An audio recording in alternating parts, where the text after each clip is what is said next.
Hello friends, welcome back to Yogesh the digital guru. सबसे पहले आप सभी को हैप्पी दिवाली, दीपावली की हार्दिक शुभकामनाएं। फ्रेंड्स, आज मैं आपको बताने वाला हूं कैसे आप एमएस वर्ड में टेबल बना सकते हैं और कैसे आप एक एक्सपर्ट की तरह उसमें काम कर सकते हैं। आज मैं आपको टेबल में बेसिक से लेकर एडवांस तक की सारी ट्रिक्स बताने वाला हूं। तो वीडियो शुरू करने से पहले मेरी आप सभी से रिक्वेस्ट है, अगर वीडियो पसंद आए तो प्लीज वीडियो को ज्यादा से ज्यादा लाइक करें, शेयर करें और चैनल को सब्सक्राइब करना ना भूलें। देखिए, जनरली मैं सबसे पहले आपको जनरली टेबल्स कैसे क्रिएट करते हैं वो तरीके बताऊंगा। उसके बाद में हम बेसिक से लेकर एडवांस तक की ट्रिक्स जानेंगे। तो होता क्या है, जनरली आप जब टेबल बनाते हैं तो सबसे पहले इंसर्ट मेनू के अंदर जाते हैं। इंसर्ट मेनू के अंदर टेबल ब्लॉक में जो टेबल वाले ऑप्शन पे आप क्लिक करते हैं तो ड्रॉप डाउन विंडो खुलता है। उसके अंदर आपको कुछ ब्लॉक्स दिखाई देते हैं। तो अगर आप सबसे ऊपर वाले ब्लॉक्स को सेलेक्ट करेंगे तो ये कॉलम क्रिएट होंगे और नीचे वाले ब्लॉक्स को आप सेलेक्ट करते जाएंगे तो ये रोज क्रिएट होती जाएगी। जितनी लाइंस के ब्लॉक को आप सेलेक्ट करेंगे उतनी लाइन क्रिएट होती जाएगी। तो ये तो पहला तरीका जनरली हम करते हैं टेबल्स को क्रिएट करने के लिए। दूसरा जो तरीका है वो ये है कि आप प्लस का सिंबल लगाएंगे और उतने टाइम आप डैश देंगे जितनी आपको कॉलम की विड्थ चाहिए। फिर आपने प्लस का सिंबल लगाया, फिर आपने डैश दिया, फिर प्लस का सिंबल लगाया, फिर डैश दिया। यहां मैं आपको एक बात बताऊंगा। देखिए, जितने टाइम आपके यहाँ डैश आ रहे हैं उतने आपके कॉलम क्रिएट होंगे। तो जितने कॉलम आपको क्रिएट करने उतने टाइम से आप डैश लगाएंगे। उसके बाद में लास्ट में आप एंटर का बटन दबा देंगे तो ये आपकी एक टेबल क्रिएट हो गई। तो अगर आपको रो चाहिए तो आप टैब का बटन दबाते जाइए। जितनी रोज चाहिए उतनी बार आप टैब का बटन दबाते जाएंगे तो ये रोज क्रिएट होती जाएगी। ये तो एक ट्रिक है टेबल क्रिएट करने की। तीसरा मैं जो तरीका बताने वाला हूं वो जनरली कुछ लोग टेबल क्रिएट करने में यूज करते हैं। प्लस का सिंबल लगाया, फिर हम केवल डैश नहीं देंगे, टैब यूज करेंगे। फिर प्लस का सिंबल, फिर टैब यूज करेंगे। उतने टाइम टैब यूज करना जितनी आपको विड्थ चाहिए, लेकिन विड्थ को हम बाद में कस्टमाइजेबल है। ये विड्थ को बाद में हम कम या ज्यादा भी कर सकते हैं। तो मैंने देखिए यहां देखिए प्लस के बीच में जितने भी स्पेसेस हैं वो आपके कॉलम है। तो एक तरह से देखिए यहाँ 3 कॉलम यहाँ क्रिएट हो रहे हैं। लास्ट में मैं एंटर का बटन दबा दूंगा तो ये आपकी टेबल क्रिएट हो गई। उसके बाद जनरली आपको टैब यूज करना अगर आपको रोज चाहिए तो ट्रिक शुरू करने से पहले मैं कुछ वैल्यू ऐड कर देता हूं। तो देखिए, जनरली आप जब भी सेल के अंदर वैल्यू ऐड करते हैं तो एक सेल से दूसरे सेल में जाने के लिए आप टैब का यूज करते हैं। और कई बार ऐसा होता है, मान लीजिए आप टैब के थ्रू आगे जा रहे हैं और आपको लगा पीछे किसी सेल के अंदर गलत वैल्यू एंटर हो गई है, तो पीछे आने के लिए शिफ्ट प्लस टैब भी यूज कर सकते हैं आप।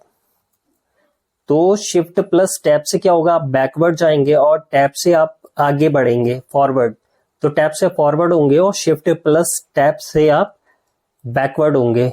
तो मान लीजिए यहाँ 34 की आपकी जो वैल्यू थी, आप आगे बढ़ चुके हैं और 34 वाली जो सेल है इसके अंदर वैल्यू आपको 20 डालनी थी, आपने गलती से 34 डाल दी है। तो शिफ्ट प्लस टैब से आप बैकवर्ड होंगे। आप यहाँ वैल्यू दे सकते हैं, चेंज कर सकते हैं, एडिट कर सकते हैं। दूसरा तरीका मैं एक ट्रिक बताने जा रहा हूँ इंसर्ट का। यहाँ मैंने एक और फाइल बना रखी है। देखिए, यहाँ एक टेबल मैंने बना रखी है। मान लीजिए जिस सेल के अंदर आप देख रहे हैं 15 वैल्यू है, यहाँ आपको इसके नीचे एक ब्लैंक रो इंसर्ट करनी थी। तो आप क्या करेंगे, सबसे लास्ट में आप अपना कर्सर ले जाएंगे और सबसे लास्ट में कर्सर ले जाने के बाद में आप जस्ट एंटर का बटन दबा देंगे तो देखिए एक ब्लैंक रो इंसर्ट हो जाएगी। उसके बाद में स्प्लिट टैब का ऑप्शन, आपको स्प्लिट टैब की एक ट्रिक बताने वाला हूं। तो अगली जो ट्रिक्स हम सीखने जा रहे हैं वो है स्प्लिट टेबल। देखिए, स्प्लिट का मतलब होता है डिवाइड करना, विभाजित करना। ये जो टेबल आप देख रहे हैं इसको मुझे अगर 2 पार्ट के अंदर डिवाइड करना है तो मैं क्या करूंगा, मान लीजिए इस टेबल की जो लास्ट की जो 3 रो है इनको मुझे दूसरे पार्ट के अंदर डिवाइड करना है। तो मैं इन तीनों रो को, यहां से मुझे डिवाइड करना है इस टेबल को, तो मैं तीनों रो को सेलेक्ट करूंगा और कीबोर्ड में से alt plus shift plus down arrow की यूज करूंगा। तो देखिए ये टेबल डिवाइड हो चुकी है, स्प्लिट हो चुकी है। दूसरा एक और तरीका मैं बताऊंगा, जहां से आपको स्प्लिट करना वहां से आप रोज को सेलेक्ट करेंगे और कीबोर्ड में से shift plus control plus enter का बटन यूज करेंगे, shift plus control plus enter का बटन यूज करेंगे तो ये जो टेबल है ये आपकी स्प्लिट हो जाएगी। ये तो हमने टेबल स्प्लिट करना सीखा। अब हम सेल को स्प्लिट करना सीखेंगे। मान लीजिए कोई पर्टिकुलर सेल है, इसको हमें कॉलम या रो के अंदर स्प्लिट करना है तो कैसे करेंगे। जैसे अब मैं ये एक सेल ले रहा हूँ, सेलेक्ट कर रहा हूँ सेल को जिसमें वैल्यू जैसा आप देख रहे हैं 12 है। इस सेल को मुझे स्प्लिट करना है तो मैं राइट क्लिक करूंगा और यहाँ आपको स्प्लिट सेल्स का ऑप्शन दिखाई देगा। इस पे मैं क्लिक करूंगा तो एक डायलॉग बॉक्स अपीयर होगा। देखिए डायलॉग बॉक्स में पहला जो ऑप्शन है वो है नंबर ऑफ कॉलम्स, यानी आपको इस सेल को कितने कॉलम्स में कन्वर्ट करना है, कितने कॉलम्स के अंदर स्प्लिट करना है। और दूसरा जो ऑप्शन है वो नंबर ऑफ रोज, यानी आपको इस सेल को कितने कॉलम और कितने रोज के अंदर स्प्लिट करना है, डिवाइड करना है।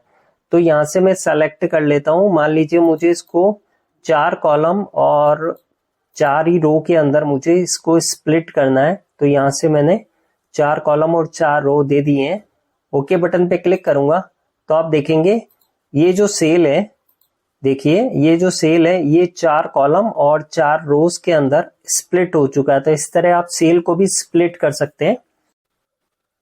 और लास्ट ऑप्शन हम ऑटोफिट का सीखने चाह रहे हैं। मेरे पास एक क्वेरी आई थी कि सर अगर हमारे किसी डॉक्यूमेंट के अंदर मल्टीपल टेबल्स है, उन सभी का साइज अलग अलग है, तो उन सभी का साइज हमें विंडो के अकॉर्डिंग फिट करना है तो कैसे करेंगे। जैसा कि आप देख रहे हैं इस डॉक्यूमेंट में 3 टेबल्स हैं। पहली टेबल्स का साइज है विंडो के अकॉर्डिंग फिट है और बाकी जो 2 टेबल है उनका अलग अलग साइज है। इन दोनों का साइज भी मुझे विंडो के अकॉर्डिंग फिट करना तो कैसे करेंगे। तो देखिए जो सेकंड वाली टेबल है इस पर मैं क्लिक करूंगा तो टॉप लेफ्ट के अंदर आपको एक प्लस का सिंबल दिखाई देगा। इस प्लस के सिंबल पे आपको राइट क्लिक करना है तो यहाँ आपको ऑटोफिट का ऑप्शन दिखाई देगा। इस ऑटोफिट ऑप्शन पे जब आप क्लिक करेंगे तो देखिए यहाँ एक ऑप्शन आपको दिखाई देगा ऑटोफिट टू विंडो, तो इस पे आप क्लिक करेंगे। तो मैं इस पे राइट क्लिक कर रहा हूँ, ऑटोफिट पे जा रहा हूँ, ऑटोफिट टू विंडो पे जैसे मैं क्लिक करूंगा तो इस टेबल का जो साइज है विंडो के अकॉर्डिंग फिट हो जाएगा। इसी तरह से इस लास्ट वाली टेबल का भी साइज विंडो के अकॉर्डिंग फिट करना है तो इस प्लस सिंबल पे आप राइट क्लिक करेंगे, ऑटोफिट पे क्लिक करेंगे और यहाँ से चूज करेंगे ऑटोफिट टू विंडो। तो देखिए इन तीनों जो टेबल्स हैं इनका साइज विंडो के अकॉर्डिंग फिट हो चुका है। तो आज के वीडियो में इतना ही, मिलते हैं नेक्स्ट वीडियो में। तब तक के लिए गुड बाय, थैंक यू।